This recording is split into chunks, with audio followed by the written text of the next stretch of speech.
vs. Capcom Infinite. So there's been rumors the last few weeks about Marvel vs. Capcom 4, which are true since we just got 2 trailers yesterday for Marvel vs. Capcom Infinite, which, if the rumors are also true, I saw a few sites that it's supposed to be somewhat of a reboot. I don't know how much that works because I don't think the other games connect all that much, but it's definitely something different. Both trailers look amazing.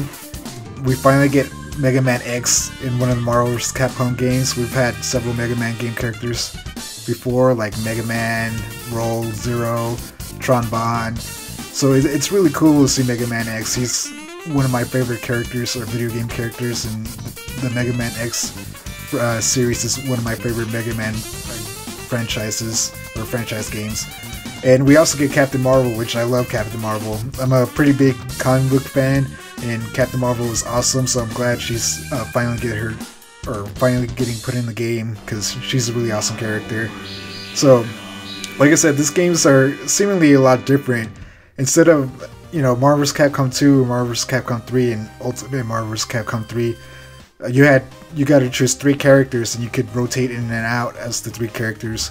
But it's seeming like we're moving back to 2 characters, which I believe Marvel vs. Capcom 1 only allowed you to pick 2 characters and switch between them.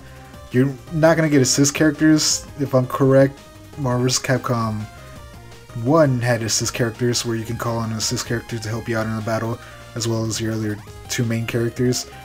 But what we are getting is the Infinity Stones, which are seemingly going to play a big part in this game, and that's why I'm assuming it's called, Marvel vs. Capcom Infinite, which give you certain power boosts.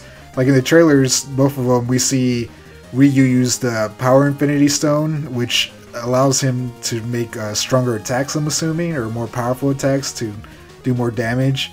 And then we see Captain Marvel use the Time Infinity Stone, which allows her to, I guess, avoid attacks. I don't know if it speeds her up or anything, but in the trailers it just showed her avoiding attacks, which can be useful if done correctly. So that's very interesting.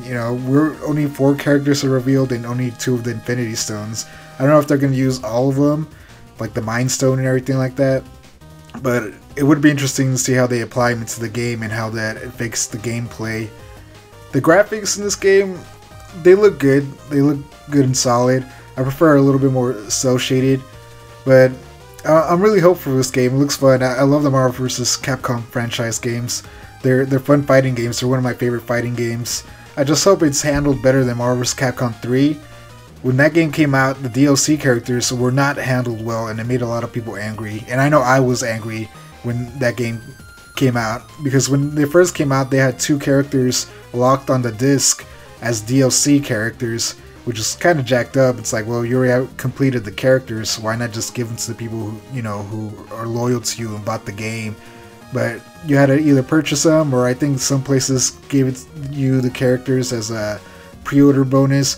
But it was really bad how they handled the DLC.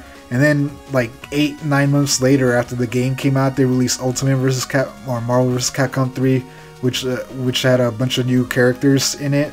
Which supposedly it was because of the big tsunami in Japan. They just decided to put all the DLC characters onto a new game and sell it at a reduced price.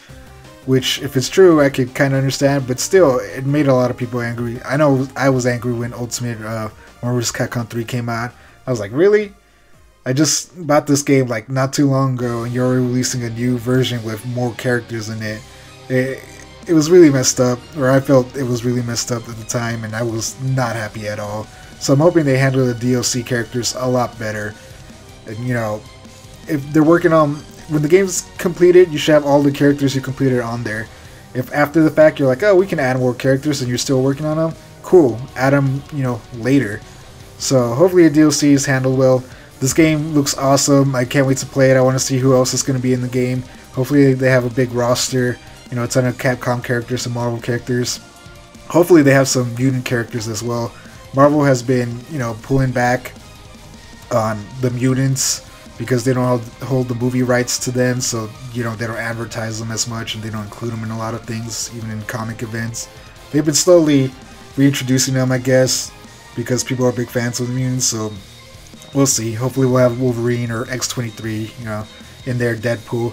So that'll be cool to see if they do put them in, and I really hope they do. The thing that surprises me the most is that when Disney bought Marvel, I thought we would never get another Marvel vs. Capcom game. So it's really cool to see that, yeah, I guess Disney's cool with this game series, you know. The fans love it, so Marvel seems to be on board with it. So Disney usually listens to Marvel, so that's because Marvel obviously makes money for them. So that's a good thing, I'm excited. This game looks fun, cool.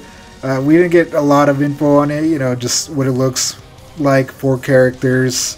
Kind of looks like some Ultron fusion would be the final boss or something. I don't know, I think it would be Thanos, which I don't know if he was the final boss in one of the other games. I can't remember. Anyway, game looks awesome. Can't wait to play it. Thanks for watching. If you like this, subscribe, leave a comment. Alright, see you on the next one.